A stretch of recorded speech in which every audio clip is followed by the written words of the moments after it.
Wagi nga po sa kanyang first professional fight ang bagong alaga ni Floyd Money Mayweather na si Cormel Moton, ang sinasabing susunod na Gervonta Tank Davis. Wagi sa pamamagitan ng first round stoppage.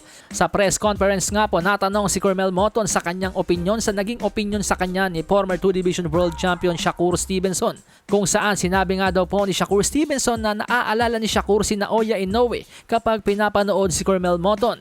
Bagamat pinuri ni Cormel Moton ang arguably the best fighter in the world today na si The Monster Naoya Inoue dahil sa bilis, lakas at husay na taglay nito, pero nanindigan ng 17 anyos na alaga ni Mayweather na mas malalagpasan niya si Naoya Inoue sa panahong isasabit niya na ang kanyang mga gloves. Heto nga po ang eksaktong banat ni Cormel Moton.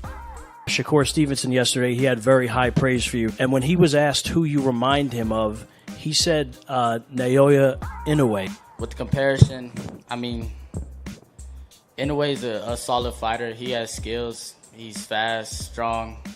But I feel like I'll be a lot bigger than him. I'll be a lot better fighter than him when it's all said and done. Sa iba pang balita mga amigos, ayon kay Matchroom promoter Eddie Hearn, posible daw pong maging co-main event si WBA World Light Heavyweight Champion Dimitri Bivol sa paparating na laban ni Devin the Dream Haney at Regis Prograis sa December 9. Kung ating nga pong matatandaan mga amigos, medyo maraming hindi sumasang-ayon na gawing pay-per-view ang sagupaang Devin Haney at Regis Prograis.